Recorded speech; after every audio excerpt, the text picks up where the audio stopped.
are always preparing for the worst to happen, for an apocalypse. And honestly, you can't blame them. In other words, the idea that something is going to happen or could happen, and are we ready, or do we have the tools to be ready, and not just figure out, when the time comes that we have to do something to prepare for this disaster or apocalypse. It's a common theme. In fact, there are many companies that sell items or packages or non-perishable food to be ready for an apocalypse, or shelters or tools, or it's a very popular movement in today's time. Maybe it actually existed during the Cold War as well. But the idea of preparing for tomorrow is something that is very common. Now, the Torah gives us a hint of what it means, what it looks like to prepare for tomorrow, and what it means for us practically, in a sense of caring about tomorrow. So let's go straight to the verse. The verse is here on the screen, and this is the portion of Bo right before the Exodus, and the first two mitzvahs are being given to the Jewish people. And the verse says, "V'haya ki yishalcha bincha," that when your child will ask you, what is this? But the Torah adds a word that is seemingly extra, which is machar, tomorrow. That when your child tomorrow asks you, what is this? What are we celebrating? Referring to the Pesach celebration, celebrating the Exodus, which we read about in this week's Torah portion. So tomorrow, when your child asks you, what are you going to answer? Or here's what you should answer. Why is the Torah using the term tomorrow? When you use the phrase that when the time comes and your child asks you, or when your child asks you in the future what this is, it's obvious that we're referring to the future. Why does the Torah add the word machar, tomorrow? So Rashi gives two answers, which is the question right here on the screen. What's the point of including the word tomorrow? So Rashi gives two explanations of what tomorrow means. There's two types of tomorrows. There's an immediate tomorrow, and there's a tomorrow in the distant future. And sometimes they get intertwined. So those of us who consider ourselves procrastinators, when we say we will do something tomorrow, to us, it's distant. We're not worried about it. We use tomorrow as a way to enjoy ourselves today, so we don't have to think about or deal with whatever the task is, because tomorrow we'll deal with it. That's a distant tomorrow.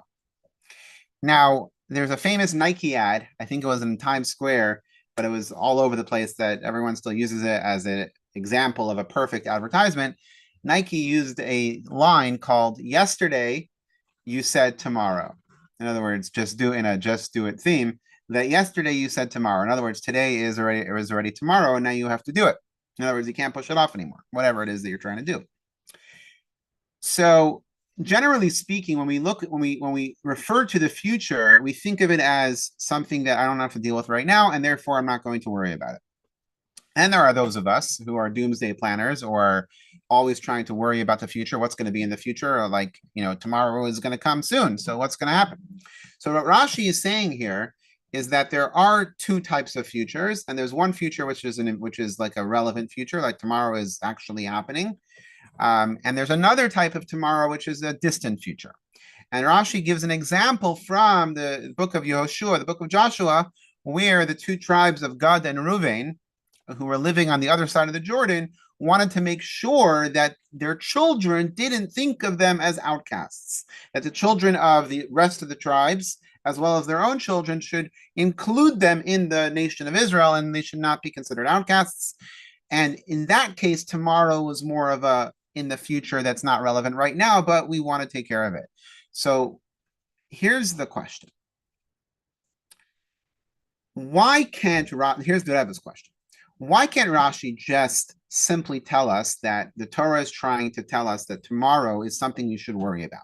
The Torah doesn't want us to forget, yes, we're about to leave Egypt, we're about to experience freedom for the first time, the Exodus, the miracles, the plagues, the splitting of the Red Sea, the giving of the Torah on Mount Sinai. But yes, we still have to worry about tomorrow. When our child asks us tomorrow, what is this all about? we should have an answer ready to tell him. Why does Rashi have to break it down? There's two types of tomorrows. There's a tomorrow that's relevant right now, and there's a tomorrow that's in the distant future. So let's break down these questions that we have in Rashi. Once again, we're here to try and understand the approach that we have in Judaism to how we look at tomorrow, how we look at the future, and what our attitude towards the future is, and is the future now. I think when Tesla unveiled their robot, what's the robot called? They unveiled their robots. That I think they came out with a line that the future is now, or like now is the future. It's not anymore, something that we talk about, but it's actually here. It's actually happening.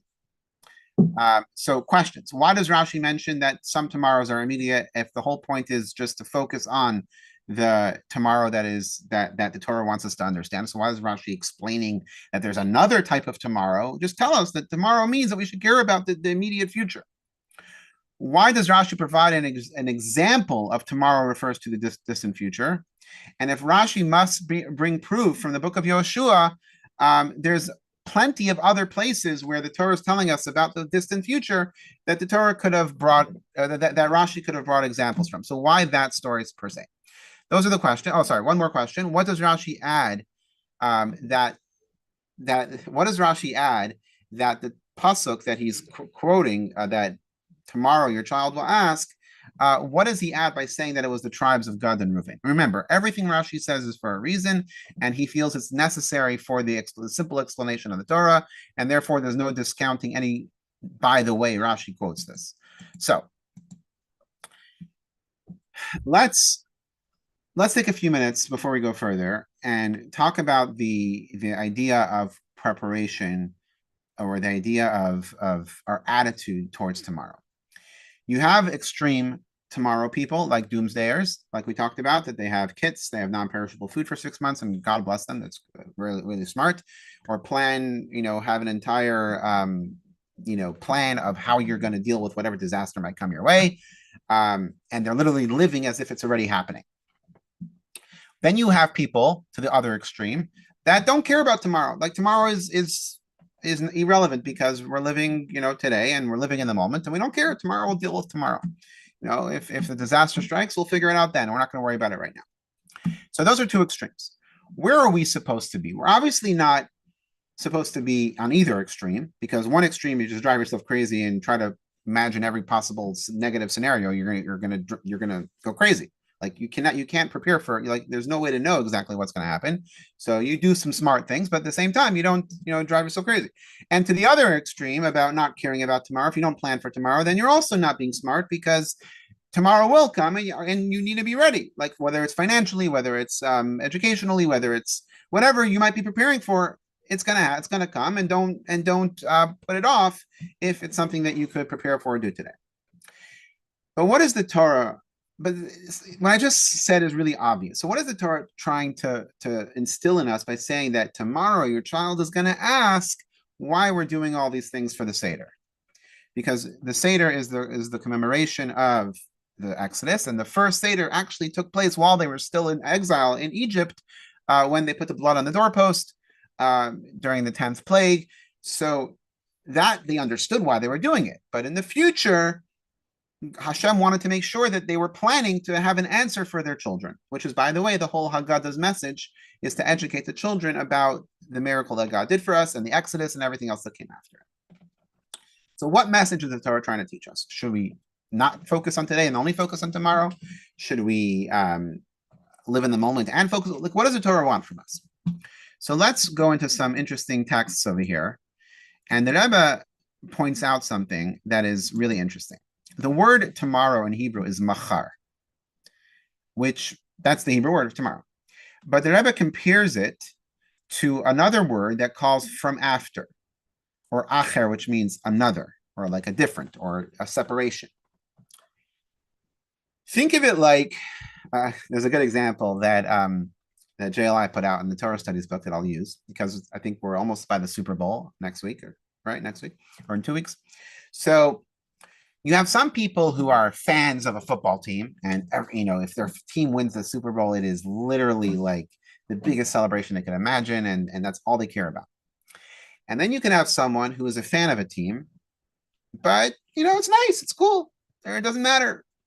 So they could both be experiencing the same exact moment, both watching the Super Bowl win, their team win the Super Bowl, but one is literally living in ecstasy in cloud nine, and the other one is, oh, very cool, it's awesome. All right, what's next? And they both experience the exact same thing. Yet one of them, it's personal, it's everything they've hoped for, and the other, it's nice. So the word machar doesn't just mean tomorrow, it means that it's separate from you. In other words, it's not relevant to you as right now. So the borderlines that God put in the world when he created the world, he created time and place, inclusive in the world, which means that if you're here, you're not there. And if you're in today, you're not in yesterday, you're not in tomorrow. In other words, separation of time and place is part of the creation. And the idea of tomorrow is that this isn't as relevant to me, or I am not, as personally connected or involved. I'm going to give you a very relevant, but unfortunately a very sad example. Last night, we know there was a horrific plane crash in Washington, D.C. And this morning, we found out that somebody in our Jewish community here in Charlotte was a flight attendant on that plane and unfortunately passed away. So was it not sad before we found this out? Of course it was sad. It was horrific. As soon as we found out, it was horrific. But now it's somebody from our community that we know. So now it hits home. So it doesn't mean that it wasn't as bad and horrible last night or this morning or whenever before. But when something hits home, it's now more personal. It's not machar anymore. It's not a different city. It's not a different place. It's not a different situation. Now it's part of your circle of life.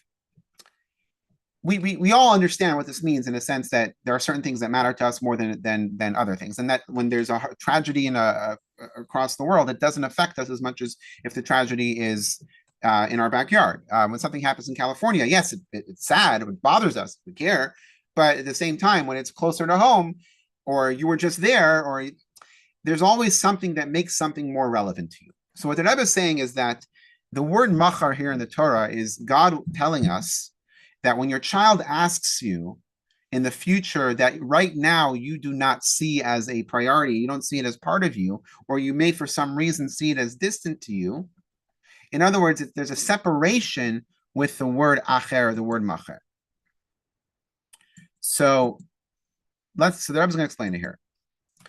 Let us preface our explanation by elaborating on something we explained several times about Rashi's approach to his commentary on the Torah. Rashi always opts for clear language that can be readily understood without examining the sources for which he draws his language. Even students who can only grasp the world's most straightforward meaning, as our sages of blessed memory described it, the 5-year-old who studies Torah, in other words, 5-year-old spiritually also, should be able to understand Rashi.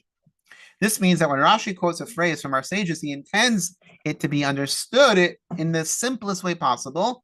And this is true even if our sages intended the phrase in a specific way, in a more deeper way. Rashi wants to make sure that the simple 5-year-old could understand it, the 5-year-old within us could understand it, and that's Rashi's purpose. There are many commentaries that go to the depths and Kabbalistic and get but the Rashi wants it to be understandable as easy as possible. This applies to our situation. When Rashi writes there's an immediate tomorrow, he means the word immediate in the most basic way.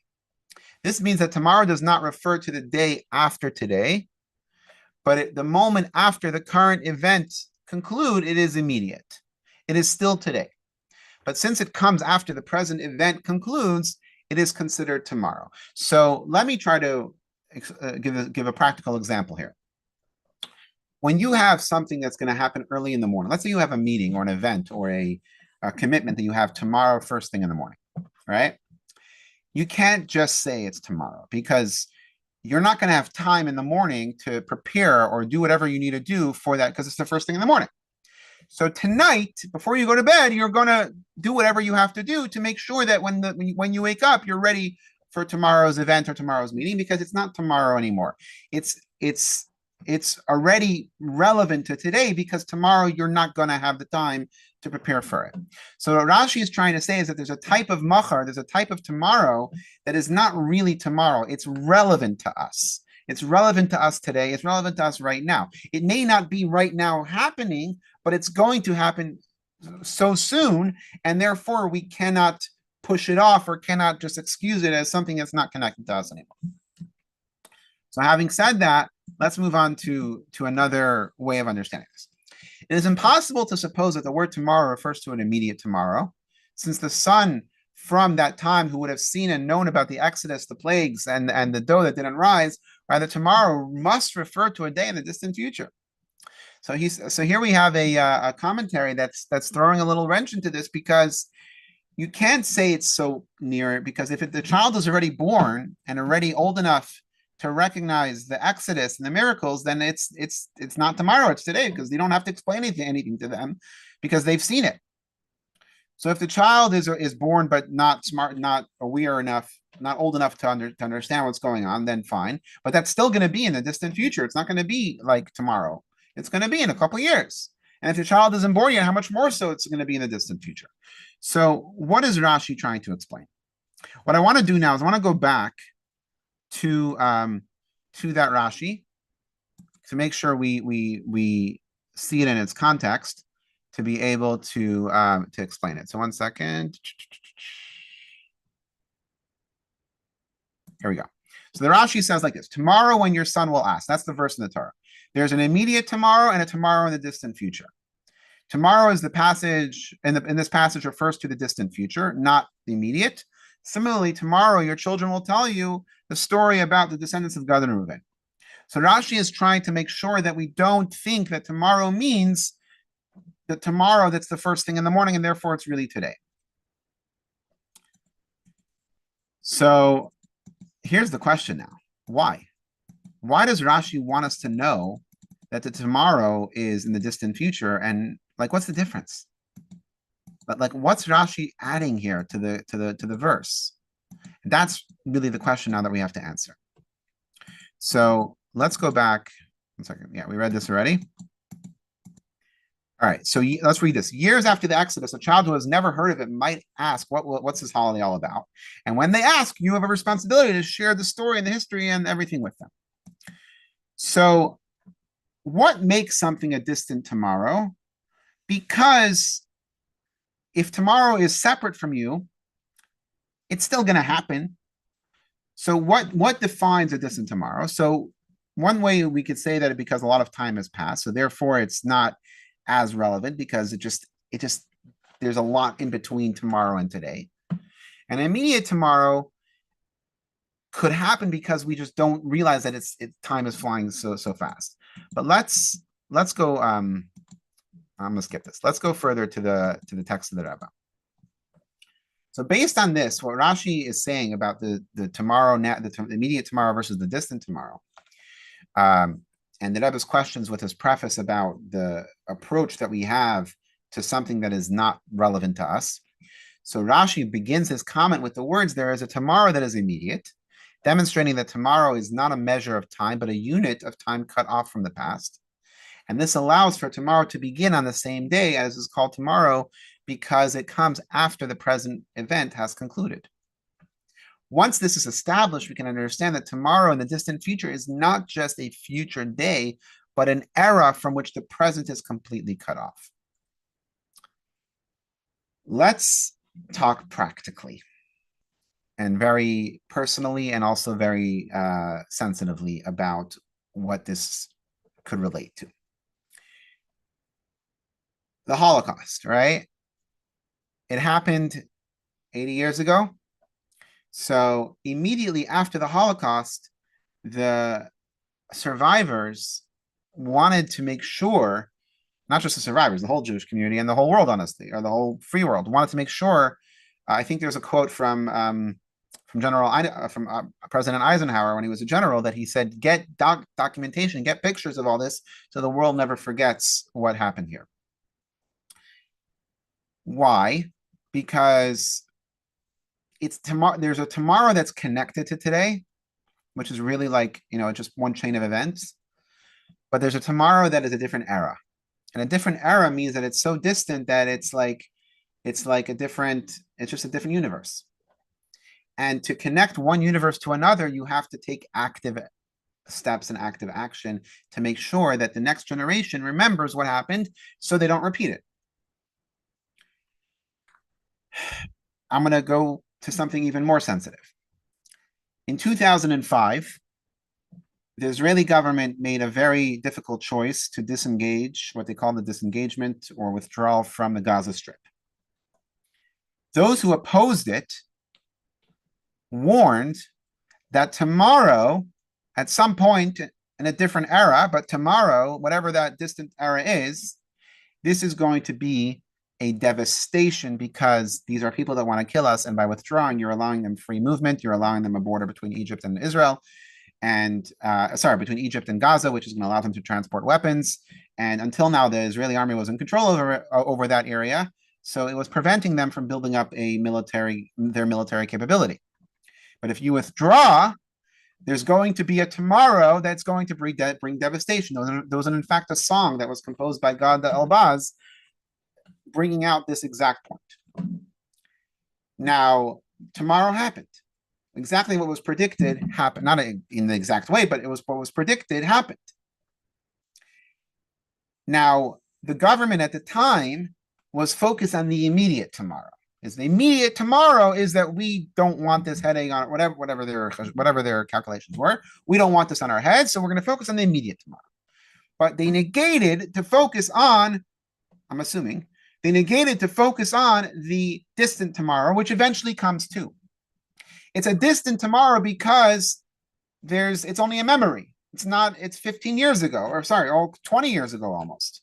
So it's a distant tomorrow, and therefore there's a disconnect in the era that took place. So Rashi is trying to tell the 5-year-old that there's a tomorrow that you care about right now because it's right away tomorrow, and you can't ignore it anymore because you have to take whatever it is. But there is a distant tomorrow. And it's the distant tomorrow that you can't forget about either, because the distant tomorrow is going to happen, and if you're not ready, then you're going to be unprepared, and you're going to have to face the consequences of whatever actions you kick the can down the road. That can is eventually going to catch up with you. So there's a distant tomorrow, and Rashi wants the 5-year-old to know that there is such a thing as a distant tomorrow. That's not the tomorrow that you think of just being tomorrow. Why is this important? So here we have the story. I'm not going to read it, but I'm going to leave it on the screen. Here's the story of the children, the descendants of the tribe of Gad and the tribe of Reuven, that they lived on the side of the Jordan River because they were shepherds and they had better land. There was better land for their flock. However, Moshe made sure that they would fight to conquer the land of Canaan before they would settle on their parts of the land. But they wanted that the Jordan River should not be a boundary, should not be a separator where the rest of the tribes don't consider them to be part of the Jewish community. So that's a distant tomorrow. And what they were doing is they were preparing for the distant tomorrow that is not going to happen right away, because right away everyone remembers what happened. But there's going to be a future where people are going to forget, because that's human nature. Time always causes memory loss and it causes amnesia. Whether it's intentional, whatever, the point is it happens. So to prevent that, they wanted to make sure that this wouldn't be a problem and their tribes would not be ostracized from the rest of the community. And here's the continue where they were preparing, where they were going through the steps to make sure that they educate their children in a way that they stay connected as part of the Jewish people. So this is the example Rashi brings us. Why does Rashi choose this example over an example from the Torah itself, from Deuteronomy, let's say? And why does Rashi mention Gad and Reuven specifically as tribes? So here's where we're going to come to some of the answers. Number one, Rashi begins by saying the immediate tomorrow to demonstrate that the distant tomorrow is disconnected from the present. So don't confuse tomorrow by literal tomorrow. It means that it's a different era where there's some memory loss over what happens yesterday. And it's also, the way you look at it is you don't think of it as an immediate responsibility or immediate need right now. Rashi has to prove that this is what the Torah means, and therefore he gives another interpretation, he gives a evidence of what he means by distant tomorrow versus a immediate tomorrow. So Rashi cannot use other passages that employ the word machar because they don't use machar in this unique context. The word machar is used just generally for tomorrow. So Rashi needs another concept, another situation that is somewhat connected or somewhat relevant to this situation to prove that he's talking about the distant tomorrow, the tomorrow of the new era. So Rashi must provide context for this verse, he cites, because otherwise the student would not know why Rashi insists that machar in this verse or in this passage refers to the unique type of tomorrow. We're going to elaborate on that explanations for a second. But before we do, let's talk about the sun that the Torah is telling us. So we spent the whole class until now talking about tomorrow. Now, what are the questions that the sun is going to ask? And who is the sun? And why is this something we have to focus on in preparing for the distant tomorrow?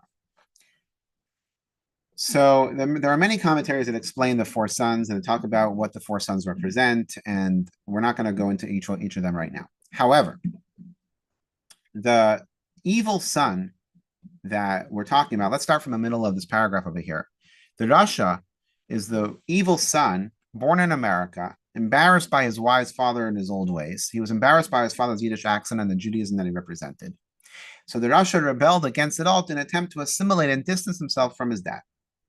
He traded his kichel, in other words, that's like an ancient cookie, a Jewish cookie, for apple pie, and his yarmulke for a baseball cap, disdaining any connection to his past. So the Rasha isn't evil. That's a bad translation, or wicked. The Rasha is disconnected because is disconnected in a sense that the Rasha doesn't see a relationship with the events that we're talking about. Why do I care about Egypt? Why do I care about something that happened 3,300 years ago? Why does it matter to me? What's the relevance to me? I don't even why does that matter to me? Now, as we know, after the Rasha comes the simple son. And according to this is a modern author, but he writes that the Rasha's son, the Tam, the simple son, gives him a name. Tommy was raised by this father who was disconnected, who basically made the choice to assimilate, to go away from their tradition because I just don't relate to it. So Tommy doesn't even know anything else. Tommy received no Jewish education, never attended a synagogue. His grandfather pressured his father to give him a bar mitzvah, but that was all. And that's it. So Tommy didn't do anything wrong. He just doesn't know. He has no clue. And then Tommy has a son. And that's the son, the child doesn't even know how to ask. The son doesn't even know what to ask. Because at that point, everything is so diluted that there's so little left to even talk about. What does it mean to be a Jew? So what happens? I'm going to add to this essay. What happens? And October 7th happens.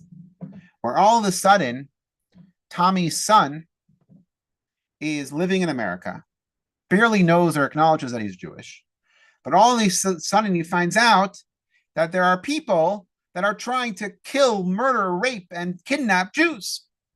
Not just in Israel, but in America too.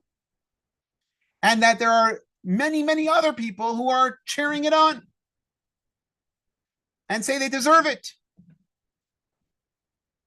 And all of a sudden, Tommy's son asks, what does it mean that I'm a Jew? Why do people hate us? What does it even mean? What does it mean to be Jewish? So Tommy's son runs to his Chabad, to his local Chabad house, and I'm painting a picture here. And he runs to the local Chabad rabbi and he says, what does it mean that I'm Jewish? Why do people hate us? What's going on? Before he knows it, there's a box of tefillin being put on his arm and tefillin being put on his head and blessings. And he's invited to Shabbat dinner. And he's invited to a Torah class. And he starts realizing that being Jewish, being connected, being part of something is something that is a gift within inside of him. And it was woken up by the fact that people hate him.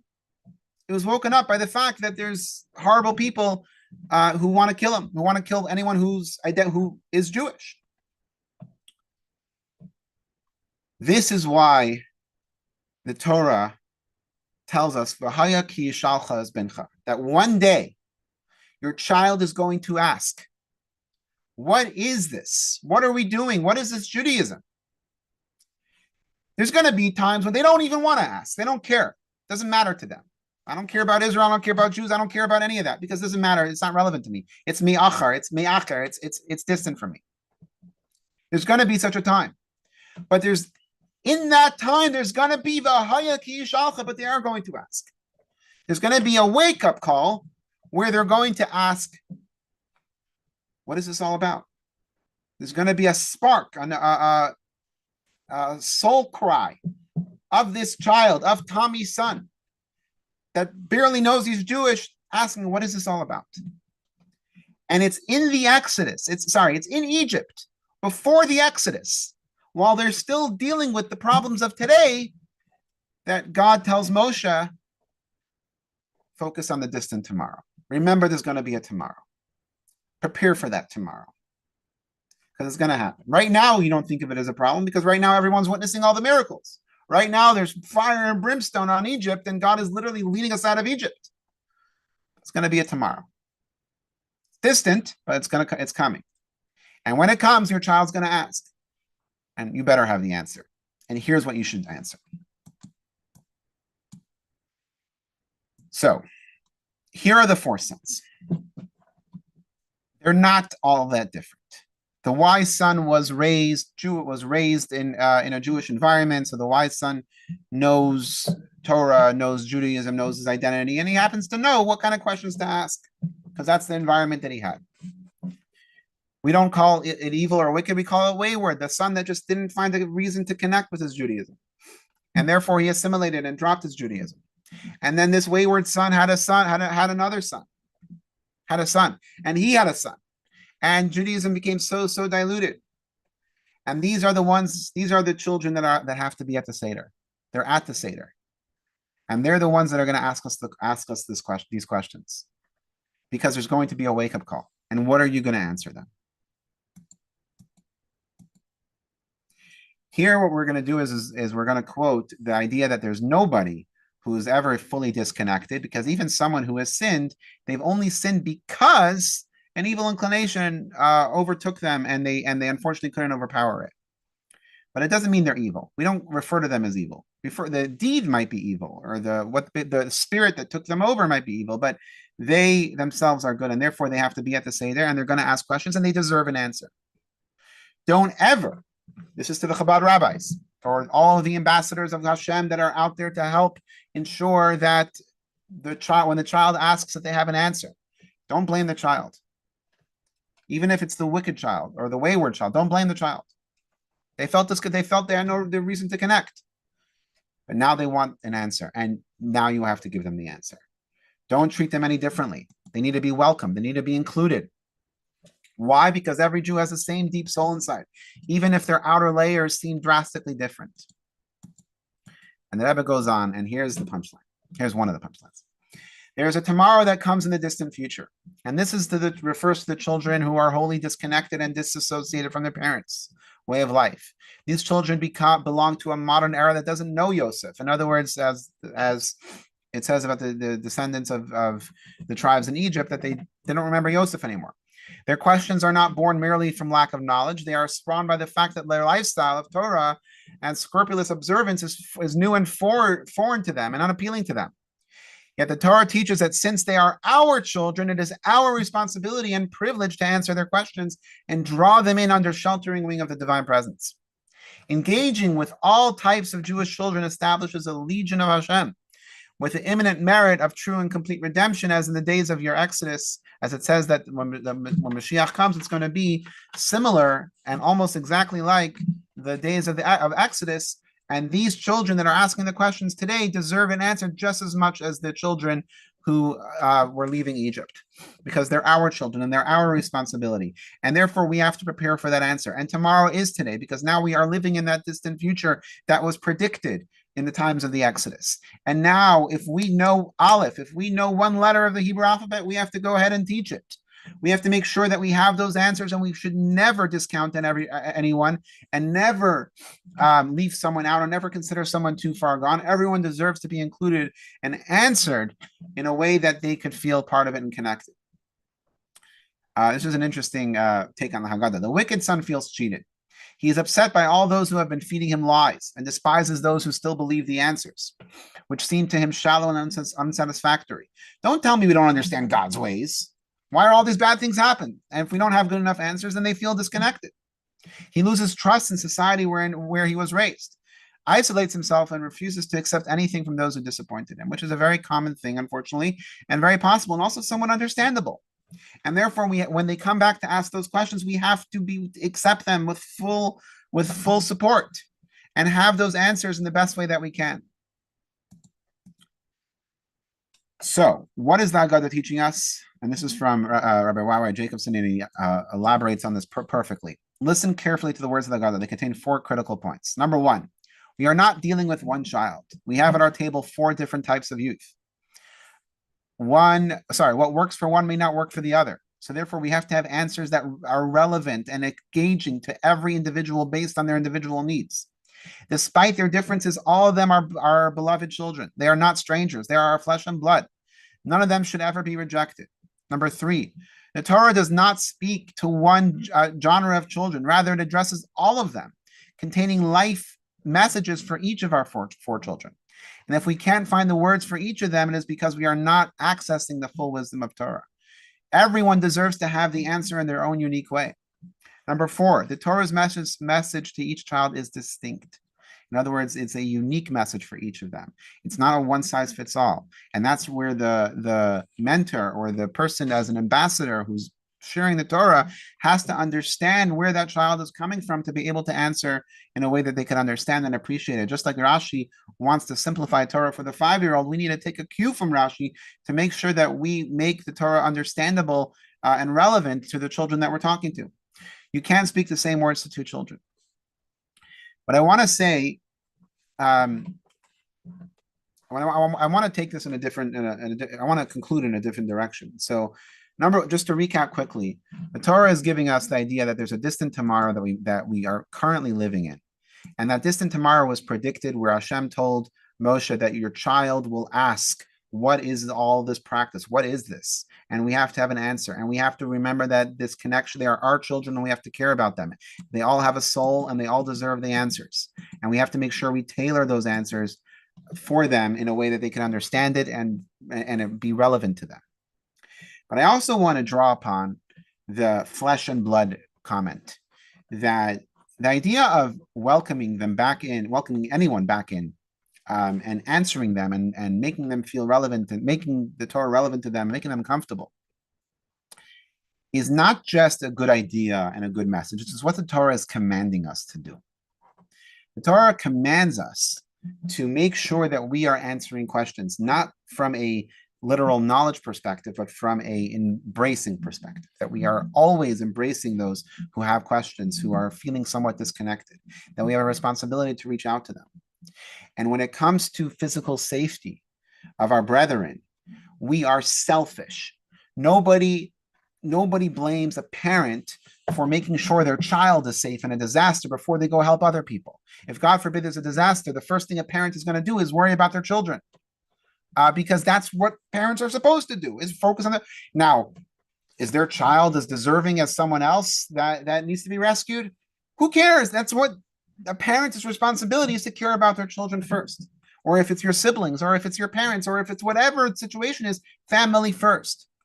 So for us, our brethren in Israel are family first. We don't have to defend why they deserve to be free, or why they deserve not to be murdered or killed or tortured or raped. We don't have to explain it. We don't have to talk to people who refuse to see the fact that they're innocent. We don't have to demonstrate with facts and logic. First of all, they don't care. Second of all, they're family. It doesn't matter. That's who we care about. And the terrorists who are parading them around in uniforms are not the ones we care about. They're not our family. The ones who are being held hostage are our family. The ones who are attacked, those are our family, and those are the ones we care about. Those are the ones who that when they ask for your help or they ask you a question, you have to answer them. And that's what Hashem is telling us is the condition of the Exodus. That when we leave Egypt and we're about to leave Egypt, we have to remember that in the distant future, machar, me'achar, when it's disconnected from the future, in a time when you might not be thinking about now, when your child comes back to you, you better care for them. You cannot just disassociate for them. They are your family, both physically and spiritually. And therefore, we must take responsibility for each other. And that's how we survive these challenges until the final redemption, which should hopefully happen immediately with the coming of Mashiach. Thank you all so much for joining. And I hope that there should be no more challenges, no more disappointments, and only good things, happiness, and health.